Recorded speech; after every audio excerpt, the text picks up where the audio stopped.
যারা গরু আঁকতে পারেন না তারা আমার মতো এক্স এবং এইচ ব্যবহার করে গরু আঁকতে পারেন। এভাবে ছোট করে একটা এক্স দিয়ে এক্সের নিচে এভাবে একটা গোল, সেখানে দুটো ফোঁটা দিয়ে গরুর নাক এবং মুখ দিয়ে দিতে হবে। এরপরে ডাইনে এভাবে কার্ভ লাইন, বামে কার্ভ লাইন, উপরেও কার্ভ লাইন দিয়ে চোখ দিয়ে দিতে হবে এভাবে।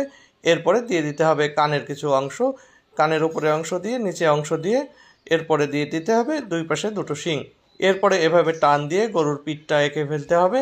এরপরে নিচে গলার অংশ দিয়ে সামনে একটা পা এভাবে এঁকে ফেলতে হবে। খুঁটটাকে এভাবে কালো করে রং করে দিয়ে পেছনে লেজের লাইন টেনে পা এঁকে দিতে হবে। পিছনের পায়ের খুঁটটাও কালো করে দিয়ে পেটের লাইন, এরপরে লেজটাকে সুন্দর করে এঁকে দিতে হবে।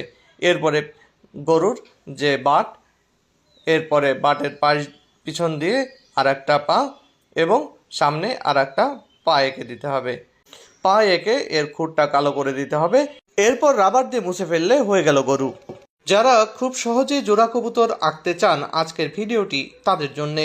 প্রথমে এরকম একটা লাভ এঁকে মাঝখান থেকে এভাবে ঘুরিয়ে ঠোঁটের অংশ দিয়ে নিচে নামিয়ে নিয়ে আসতে হবে। পরে দিয়ে দিতে হবে ঠোঁট, এরপরে চোখ দিয়ে দিতে হবে, মাঝখানে একটা ফোঁটা।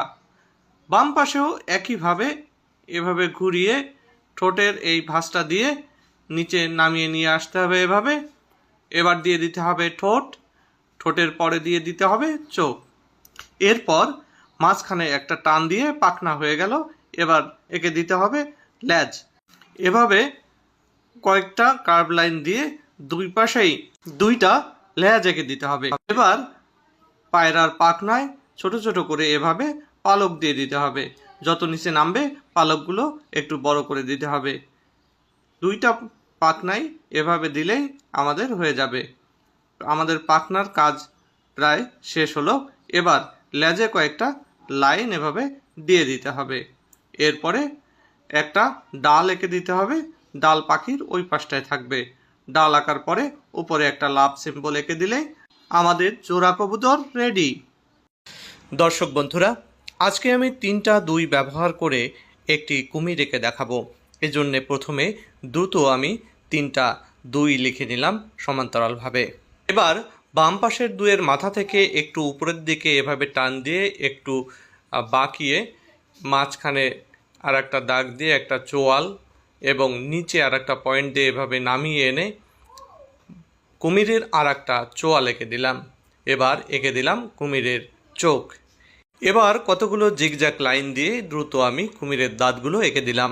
এবার পিঠেও একই রকমভাবে জিগজ্যাগ লাইন দিয়ে পিঠের যে কাঁটাগুলো থাকে সেই কাঁটা এঁকে দিলাম।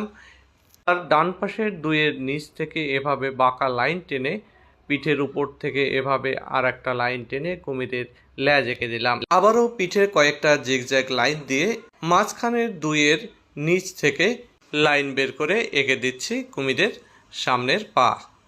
দিয়ে দিলাম নখ। একইভাবে পিছনের দুইয়ের সামনে থেকে এরকম পিছনের দিকে বাঁকিয়ে লাইন দিয়ে নখ দিয়ে এঁকে দিলাম কুমিরের পেছনের পা। এবার কুমিরের পিঠের উপরের দিকটায় এভাবে কতগুলো লাইন দিয়ে আবার ক্রস লাইন দিয়ে কুমিরের গায়ের টেক্সচার এঁকে দিলাম। এবার এঁকে দিচ্ছি কুমিরের নাকের ছিদ্র। ভিডিওটি তোমাদের কেমন লাগলো অবশ্যই সেটা কমেন্ট করে জানাবে।